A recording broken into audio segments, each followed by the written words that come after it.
buenas tardes, bienvenidos. Buenas tardes, Andrea. Patricia, un gusto saludarlos. Bienvenidos a un nuevo diálogo entre psicología y educación, dentro del marco de educación por el desarrollo humano. Hoy venimos a traerle un tema muy interesante. Contanos, Andrea, ¿de qué vamos a hablar? Hoy vamos a dialogar sobre qué es la autobiografía, la importancia de la misma en la construcción del autoconcepto y la validación de la experiencia humana. Y como es un diálogo lo que vamos a llevar a cabo, vamos a trabajar en forma conjunta el currículum emocional, la etiqueta como introyección y la transformación del yo soy al yo puedo. Empecemos por lo fundamental. Cuando hablamos de autobiografía o historia de vida, ¿de qué estamos hablando? Autobiografía emocional o historia de vida se refiere a la historia que construimos acerca de nosotros mismos desde que somos muy pequeños. Son como hitos en nuestras historias que van dejando una construcción acerca de lo que nosotros mismos empezamos a sostener como identidad. Y esta narrativa nos cuenta acerca de no necesariamente los hechos como ocurrieron, sino cómo los recordamos, ¿no? Y cómo vamos a lo largo de nuestra vida conectando esos recuerdos entre sí y de alguna manera van condicionando nuestra manera de vincularnos con el entorno. Recuerdo el caso de un joven que tenía cierta dificultad, en realidad era como una profunda falta de confianza en sí mismo, dudaba mucho acerca de las cosas que iba a hacer y ahondando, indagando en su historia de vida, descubrimos, entre otras cosas, él recuerda un evento, un episodio, teniendo alrededor de 10 o 11 años, estando en el aula. La maestra pregunta algo y él levanta la mano y de repente la maestra le dice, vos no, otro que sepas, le dice. Entonces esa situación, sin duda Andrea, quedó con una fuerte impronta emocional que en ese momento no es muy consciente, pero de alguna manera queda en esa construcción acerca de él mismo y de cómo va esto conformando la identidad, donde estos aspectos miedosos y dudosos son relevantes a lo largo de su vida. Entonces, un poco es esto, ¿no? Empezamos a trabajar sobre la narrativa que se ha ido construyendo a partir de estos diferentes episodios. Claro, Patricia. Y esto que señalas es fundamental porque de hecho no vivimos, valga la redundancia, los hechos desnudos. Siempre estamos atravesados por algo. Cómo vivimos la historia, cómo nos contamos los hechos. Pensaba también en que dos personas pueden vivir la misma situación y construir narrativas completamente diferentes, opuestas inclusive, sobre quiénes son a partir de esto. El mismo comentario que esta docente le hace a un alumno, se lo puede hacer a 2 o 3 alumnos y cada uno lo va a significar desde un lugar diferente. Así es, Andrea. De hecho, este hito en la vida de este joven con una carga emocional tan intensa no tiene mucho que ver con la identidad, con quién es él, sino con la huella que dejó, ¿no?, en su percepción de sí mismo. En este caso, un joven que piensa de alguna manera que es mejor quedarse callado y si no está absolutamente seguro de los hechos o de lo que sabe, es mejor no hablar, ¿no? Viviendo toda una historia de vida construida en 30 segundos, vamos a decir. Y es así como se van impregnando de recuerdo esta narrativa que llamamos historia de vida. Incluso puede ser en una milésima de segundo, una mirada, por ejemplo, ¿no? Totalmente. Y cómo la interpreto inconscientemente. Sería interesante que nos expliques qué es esto de aquí y ahora en mi historia, teniendo en cuenta que uno de los cuestionamientos a la Gestalt siempre ha sido el de acusarla de trabajar el aquí y ahora desde lo fenomenológico como si no tomara el pasado. ¿Qué nos podés contar al respecto? Sí, esto es un gran cuestionamiento y en realidad qué importante que es plantear que esto no es así, no es que dejamos la historia como en el pasado y nos ocupamos solo del presente. Lo que sucede es que ese pasado, la Gestalt lo trabaja trayéndolo al presente como un pasado vivo. ¿Por qué vivo? Porque vive en mis recuerdos, vive en mis emociones y vive en mi cuerpo. Entonces, esta es una gran herramienta del abordaje gestáltico, que es trabajar la historia de vida, e incluso en un contexto, ¿no?, de asistencia, se le pide al consultante que relate la experiencia que le está generando incomodidad o dolor como si estuviera sucediendo en este momento. Y entonces empezamos a trabajar a partir de ese relato que viene a través de la memoria, lo que empieza a pasar en su cuerpo, qué estás sintiendo, dónde lo sentís, cómo lo sentís, etc.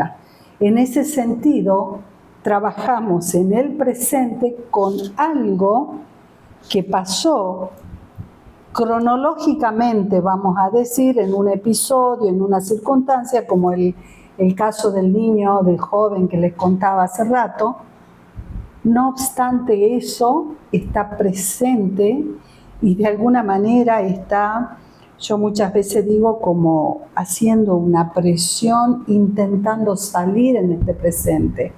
Que la persona se ocupe de eso que en aquel momento no pudo cerrar, no pudo concluir, ¿no? Más adelante vamos a hablar de esto muy particularmente.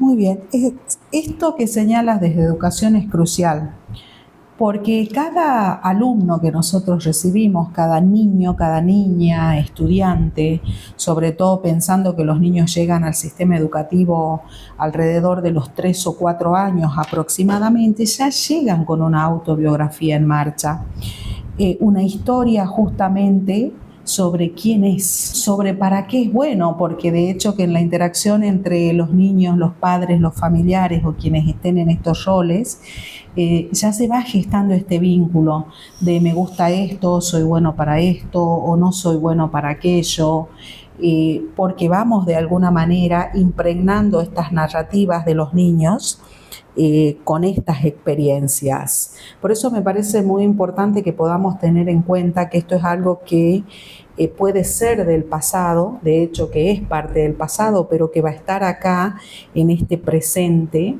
Y me recuerda que hay quienes dicen que la vida no es más que un eterno presente, ¿no? Que el pasado ya fue, el futuro no es y lo que estamos siendo es hoy. Entonces, desde este lugar es desde donde siempre me ha parecido interesante trabajar desde lo personal con mis terapias en Gestalt, con mis terapeutas, porque siempre he vuelto a resignificar ese pasado. No son verdades objetivas, son relatos construidos a partir de lo que fuimos incorporando a lo largo de nuestra vida. Lo que podríamos decir que son introyecciones, cosas que incluso podemos ir más lejos y vamos a ampliar, cosas que tragamos sin masticar, Andrea. Muy interesante este último concepto.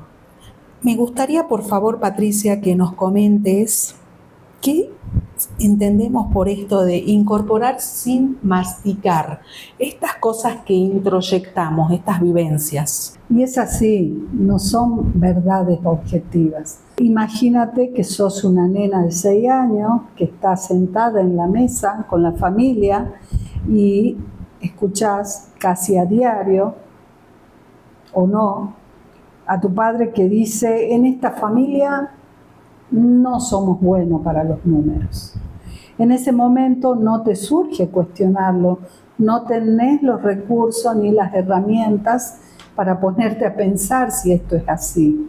Lo tomas y lo incorporas como algo tuyo, tal que cuando vas al aula te acercan una hoja con algo a resolver e inmediatamente probablemente que lo que surja es esto. No, ni siquiera lo voy a intentar, porque ¿para qué? Si no somos buenos para los números. Esto sería algo que incorporé, que es absolutamente ajeno, que pertenecía al contexto, al entorno donde estaba esta niña, ¿no? Criándose, y lo hizo propio, ¿no? Eso sería tragar algo sin masticar. Perfecto, justamente es lo que te iba a señalar. Tragar sin masticar. Fritz Perls, en su libro Yo, hambre y agresión, emula justamente esta cuestión de las introyecciones con el proceso alimenticio.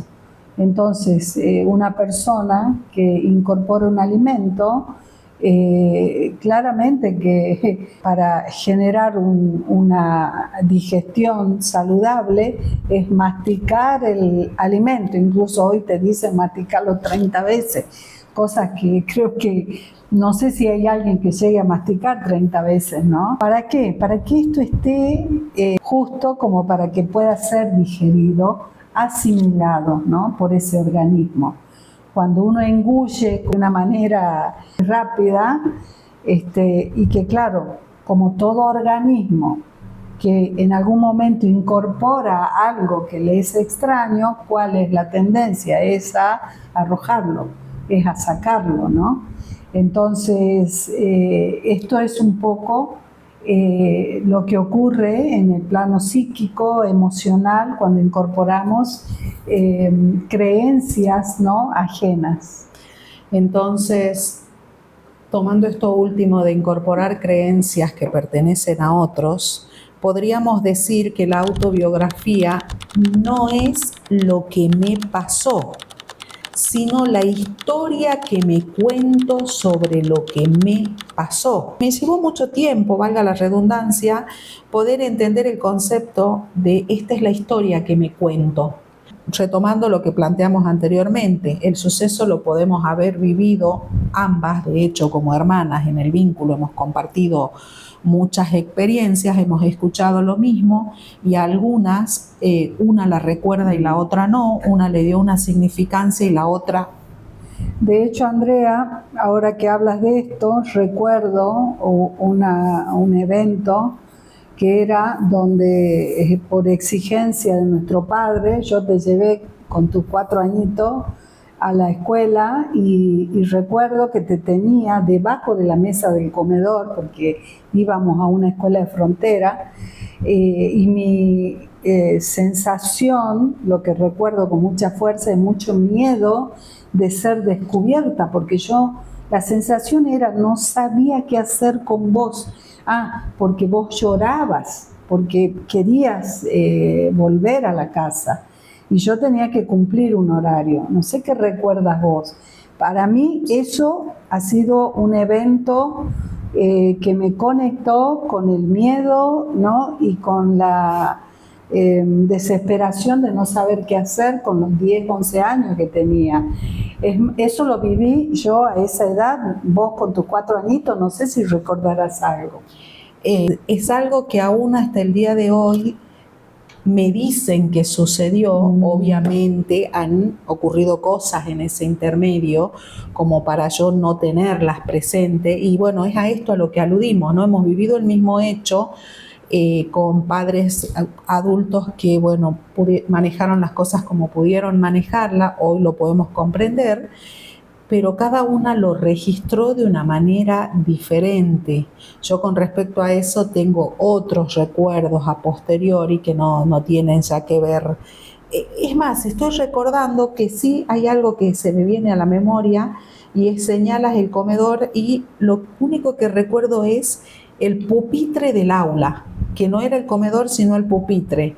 Qué interesante que es esto, justamente, cómo cada uno o cada una puede inscribir en su historia una narrativa y luego a lo largo de la vida va a ir cobrando diferentes significados, ¿no? Y acá es donde justamente podemos encontrarnos en esta posibilidad de, al revisitar ese recuerdo o eso que si me está generando algo en el presente, reescribir esta historia. Dijimos que cada persona construye su propia historia, que al aula llega cada estudiante con una historia. ¿Cómo se construye esa historia? Es como que esa historia se va construyendo a partir de eventos muy puntuales que quedaron revestidos de algún tipo de emoción. Tomemos el caso de un niño, por ejemplo, de 5 años, un niño de jardín, que muy entusiasmado lleva su dibujito para mostrárselo a la maestra. La maestra toma el dibujo, lo mira y lo deja a un costado, ¿sí? Sin más. En ese momento el niño no dice, la señorita está ocupada. Probablemente en ese momento el niño, la conclusión, sin darse cuenta que saca, es lo mío no tiene valor, no tiene importancia. Total que a lo largo de su vida, ya cuando deviene en adulto, es una persona que tiene mucha dificultad en mostrar lo que puede crear, lo que puede escribir, porque quedó, y es muy probable que no sepa, pero quedó impreso en él esta idea de lo mío no tiene valor. Esto que señalas es prácticamente un reflejo de mi historia, porque yo recuerdo que le decía a mi padre, papá, me saqué 10, yo me sacaba excelente. Mirá, papá, me saqué 9, yo me sacaba 1000, no existe el 1000. Y mi padre nuestro padre fue un hombre que desde su lugar nos dijo que ser alguien era ir a la universidad, ¿no? Y nos envió, hijas de un carpintero. No obstante tenía esta contradicción, ¿no? No habitaba en él la condición o la capacidad de estimularnos, apoyarnos, acompañarnos en este desarrollo. Esto que decís es importante porque no era lo que necesitábamos o lo que queríamos, era lo que él podía. Esto me resultó muy interesante cuando trabajé mi historia justamente, porque ese conflicto que apareció en mí fue el de una gran desvalorización. Nunca nada de lo que yo haga va a estar bien. No importa cuánto me puedan decir de afuera, el reconocimiento y la valoración no me la puedo dar. Fueron muchísimos años de mucho trabajo hasta reencontrarme con ese hito, con ese hecho, lo que me permitió decir, hoy estoy acá. Te escucho y me sonrío porque hoy me pregunto si esta cara lavada, ausente de todo maquillaje, porque me digo a mí misma que no lo necesito, no lo busco, no me gusta, no tendrá que ver con esa expresión de él cuando me veía pintada. ¿A dónde es el corso? Me decía. ¿A dónde es el corso? O ¿cómo era que decía? Algo que hacía alusión a la guerra, ¿no? Porque el indio se pinta para ir a la guerra. Parece india en pie de guerra o puerta repintada. Importante que es poder dejar claro que esta historia se inscribió en el cuerpo y se inscribe en las emociones, no solo el recuerdo, ¿no? Por eso es que antes aclarábamos esta diferencia entre el hecho real que pudo haber sido X y con lo que yo me quedé, ¿no? De alguna manera enganchada, ¿no? Lo que yo traje y que lo tomé como parte de la narrativa que tiene que ver con cómo yo me veo, ¿no? Bueno, eso tendría que ver con algo que también trabajamos, que es la memoria selectiva, qué decidimos tomar de eso. Volvemos a repetir, esto siempre es inconsciente cuando somos niños y hoy ya adultos, cuando sentimos que esto nos incomoda y empieza a emerger y lo trabajamos, empezamos a resignificarlo. Hoy por hoy, desde lo personal y en muchas veces cosas que hemos dialogado, son situaciones que hemos venido en relación a nuestras experiencias infantiles, algunas ya habiéndolas trascendido y otras que vuelven a emerger, ¿no? De hecho, que yo recuerdo que cuando tenía 4 años, siguiendo tu escena de que te obligaron a llevarme, yo decidí ir al jardín, porque yo decidí ir al jardín y no tenía edad.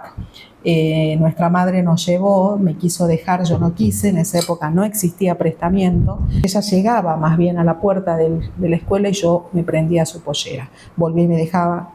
Se repitió 3 veces. A la última vez me dijo, ¿no te querés quedar? No. ¿Te vas a ir conmigo? Sí. Y me llevó a casa y me encerró en el baño.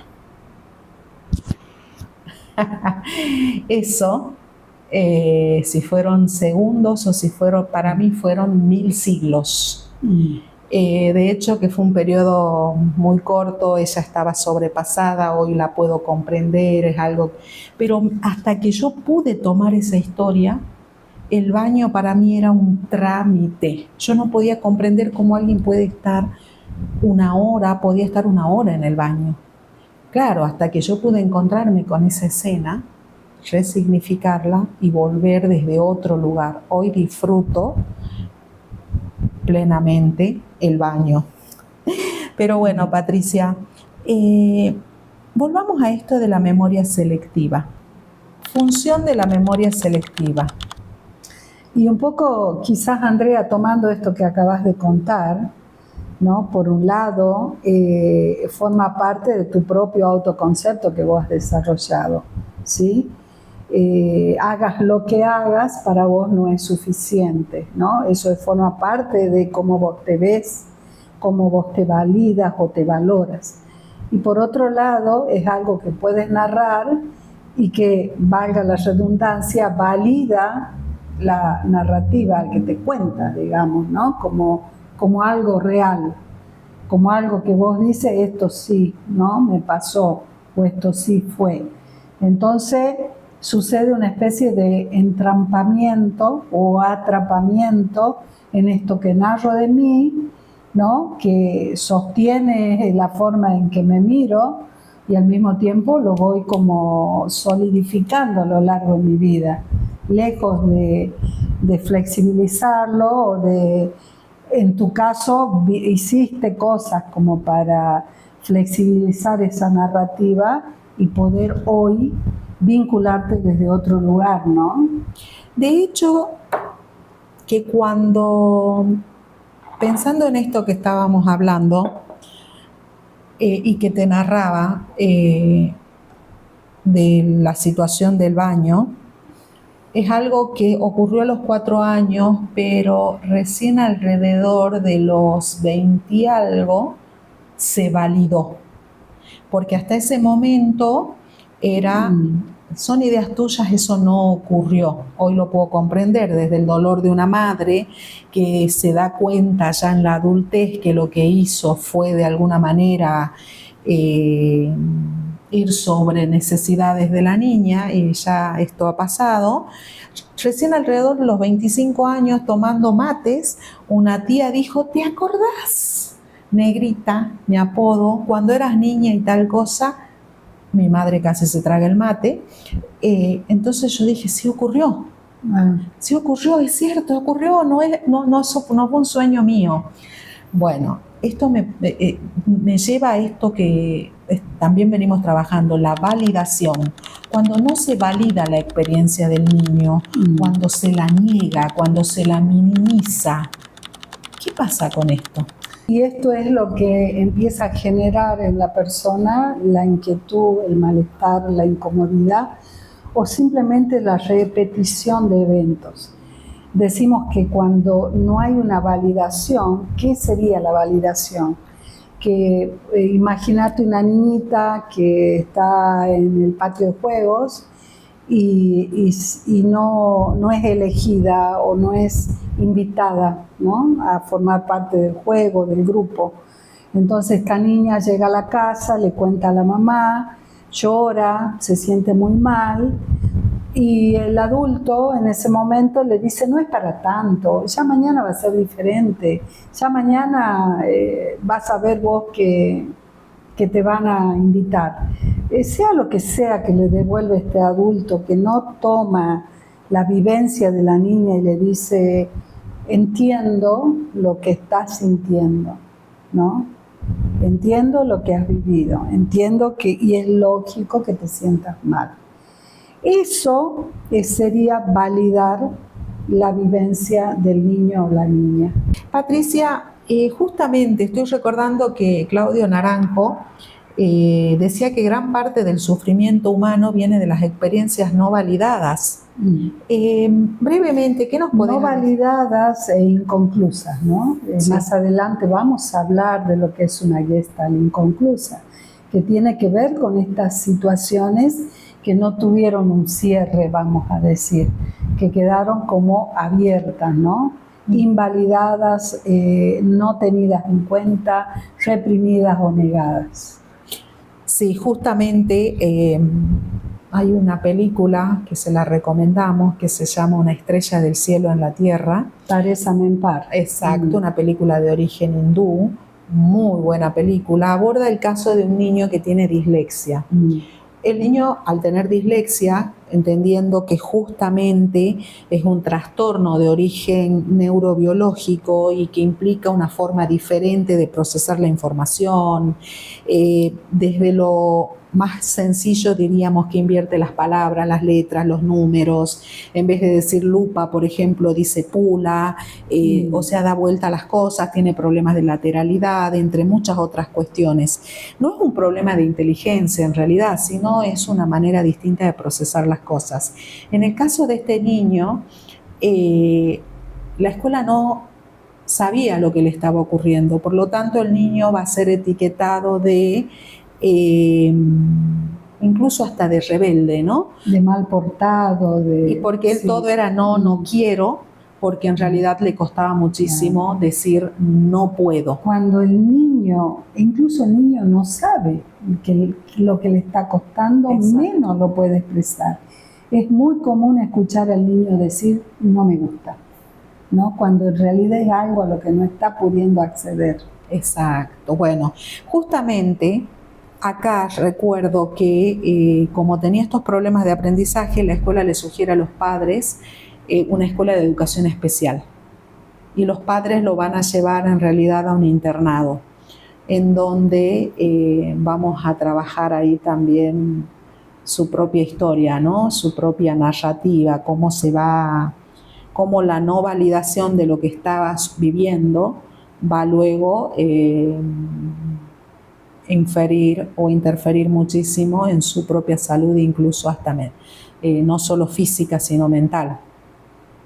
Así es, Andrea. Para dejar clara la idea, esa narrativa que nos contamos se vuelve identidad, ¿sí? Entonces, ¿qué es lo que pasa?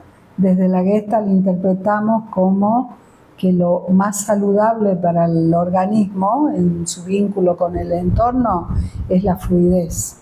Y cuando una identidad que se fija en una narrativa genera, o podemos hablar de cierta rigidez. Entonces, lo rígido tiende a llevarnos a la repetición de los eventos o de mecanismos defensivos que no nos permiten la creatividad necesaria para ajustarnos al entorno. ¿Sí? En Gestalt hablamos de ajuste creativo. Y este ajuste creativo tiene que ver con una flexibilidad en cuanto a las acciones y a las intervenciones. ¿Sí? Lo que se acerca a lo rígido nos acerca más a lo poco saludables.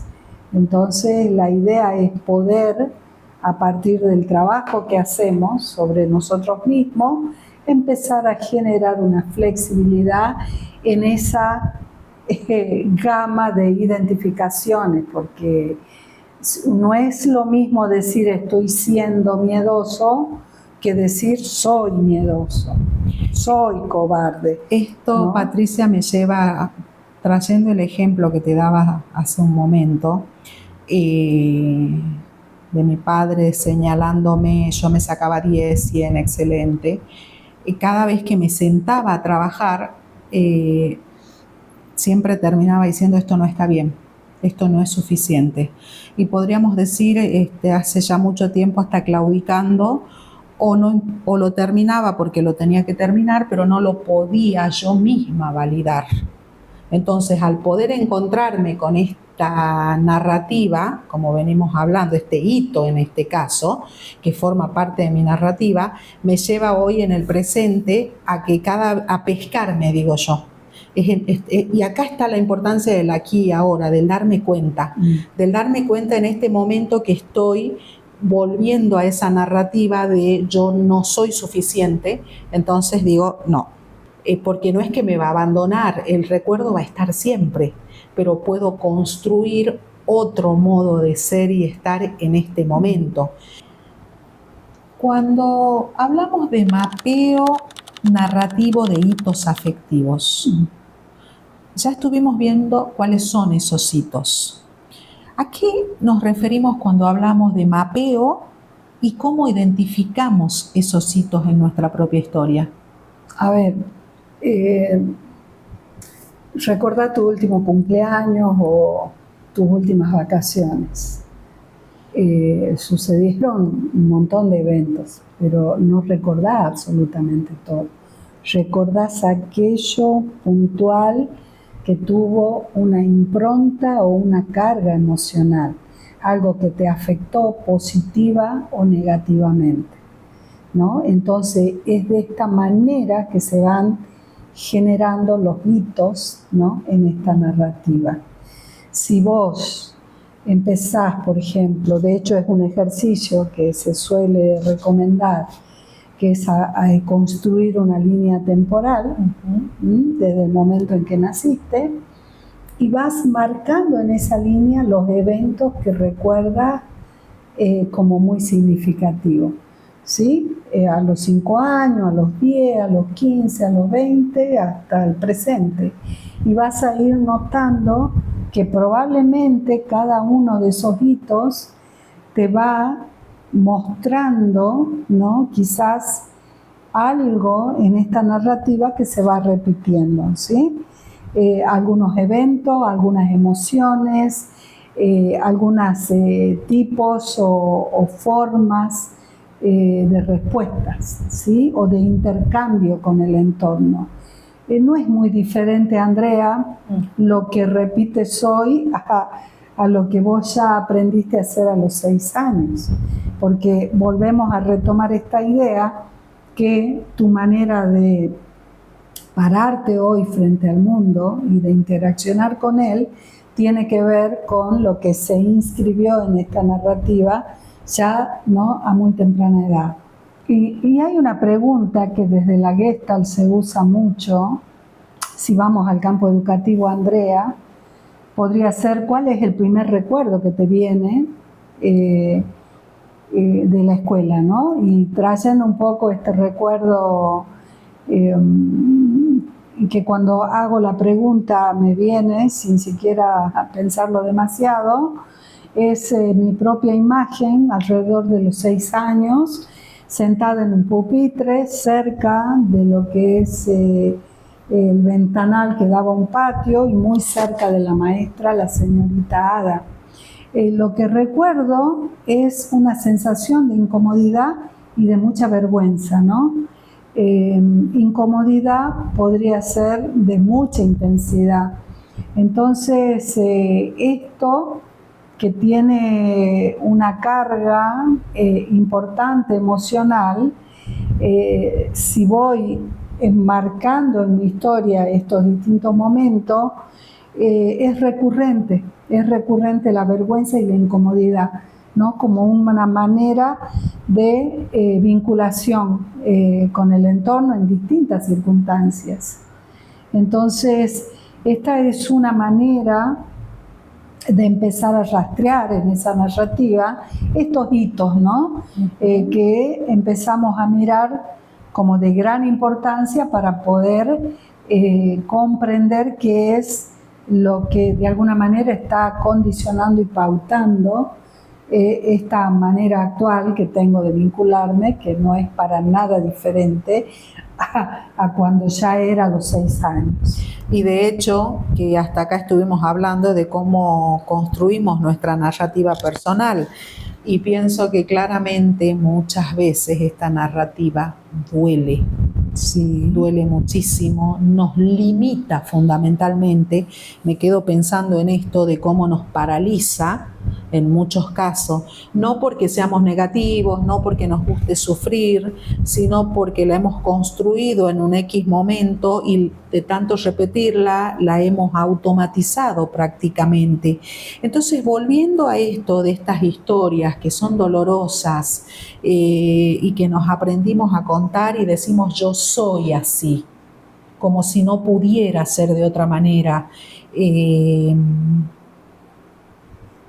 Y retomando lo que vos planteabas de esta línea de tiempo, ¿no? Desde los primeros años de vida, para ir marcando los eventos significativos, las pérdidas, los logros, todo aquello que fue generando de alguna manera un patrón, que es lo que nos trae a este presente.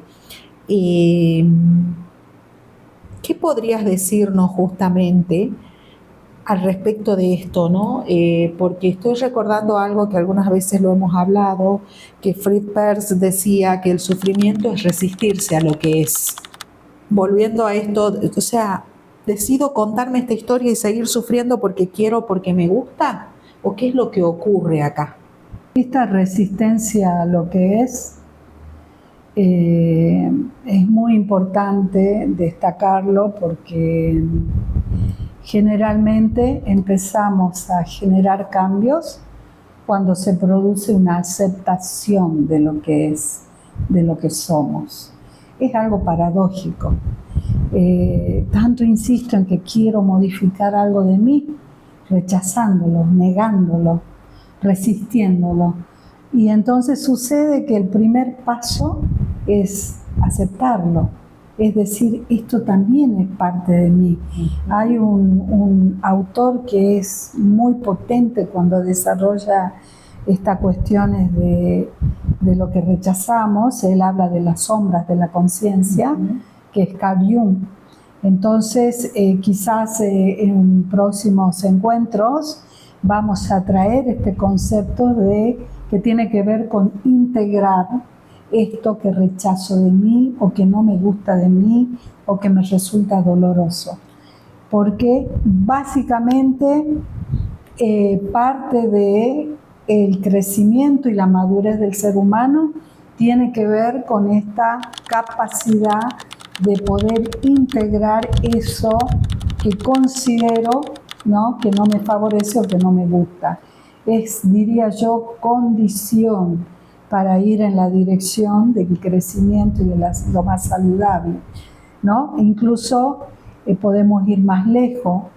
Hay una actitud y una mirada que esto es como relativamente de nuestra época, digamos, o más bien se empieza a hablar mucho hoy de esta mirada compasiva hacia nosotros mismos, como una actitud de absoluta aceptación de lo que estamos siendo, de lo que somos, de los límites, de lo que no puedo, de lo que no me sale.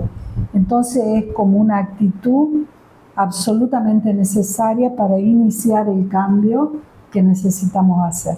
Esto es tremendo lo que seguimos haciendo en forma inconsciente, o sea, no nos damos cuenta de que el primer paso es esa aceptación. Y cuando hablas de la compasión, no es la mirada compasiva de pobrecita, no, yo o lo que viví o pobrecito el otro, sino la de simplemente la renuncia a esa lucha interna de no soy suficiente, y aceptar esto es lo que soy. Esto tiene muchísimo que ver justamente con la validación de la experiencia sentida. Nos invalidaron por las circunstancias de la vida que fuere cuando éramos niños y hoy no nos podemos justamente validar porque nos seguimos invalidando.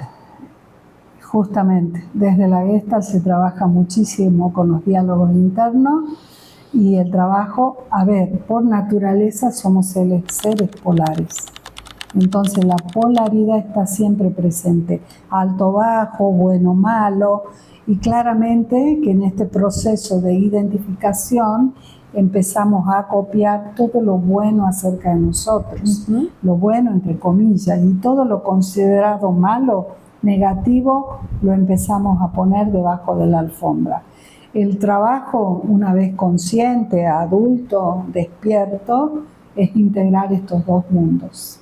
Y justamente hablamos de que esta compasión tiene que ver con un profundo respeto por la propia subjetividad y la subjetividad del otro, ¿no? Claudio Naranjo escribió mucho acerca de la educación tradicional y lo que el mundo en la actualidad le quita al niño, que es esta posibilidad de apropiarse y de confiar en lo que siente. ¿Sí? Entonces, de repente, este niño, el mensaje que recibe es lo que vos sentís no es real, lo que vos te pasa no es así, es de esta manera. Entonces, se le va quitando al niño esta posibilidad o derecho, si se quiere, a validar su propia experiencia, ¿no? Y después nos preguntamos por qué cuando somos adultos nos preguntan, ¿qué te pasa? No sé. ¿Qué sentís? No sé. ¿Qué querés? No sé. Porque no hemos sido validados y hoy no nos podemos validar y reconocer en las cosas que necesitamos, en la capacidad de sentir, de pensar, de hacer, ¿no? Vamos por el mundo como esperando la indicación, la directiva del otro, que el otro es el que sabe de mí, ¿no? Acerca de mí. Entonces, despertar tiene que ver con esto, con poder tomar responsabilidad de mi vida y accionar en la dirección que deseo, que necesito, ¿no? Bueno, Patricia, para cerrar, ¿por qué es tan importante trabajar con la autobiografía, con nuestra autobiografía? Porque la narrativa que tenés sobre vos misma o la que tengo sobre mí misma domina absolutamente nuestro presente. No estás vinculándote con la realidad, sino con lo que te contás acerca de esa realidad. Por eso es importante empezar a mirar esto, que de alguna manera condiciona nuestro estar presente hoy. Y somos quizás esperanzados, o al menos me siento esperanzada, cuando digo que no estamos absolutamente hoy determinados por esa narrativa.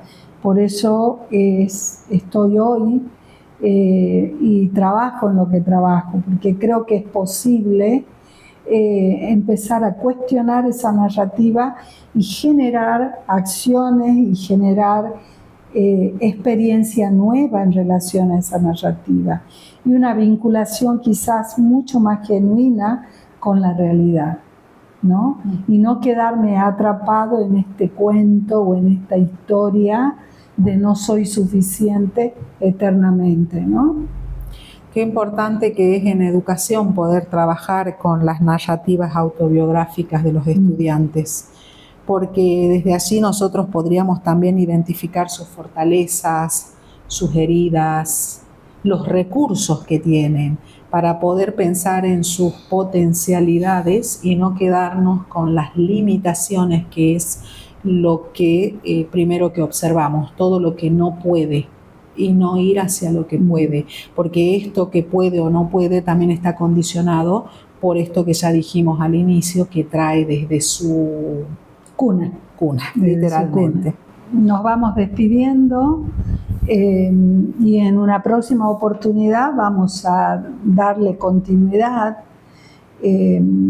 con otra temática que tiene que ver con esto de la autobiografía y la narrativa. Y que justamente vamos a trabajar sobre el temperamento y el carácter. Cómo diferenciando y cómo esto a su vez luego va constituyendo nuestra narrativa. Nuestra narrativa, nuestra estructura de carácter o ego, si se quiere. Muchas gracias, Andrea. Patricia, gracias. Hasta pronto. Hasta luego.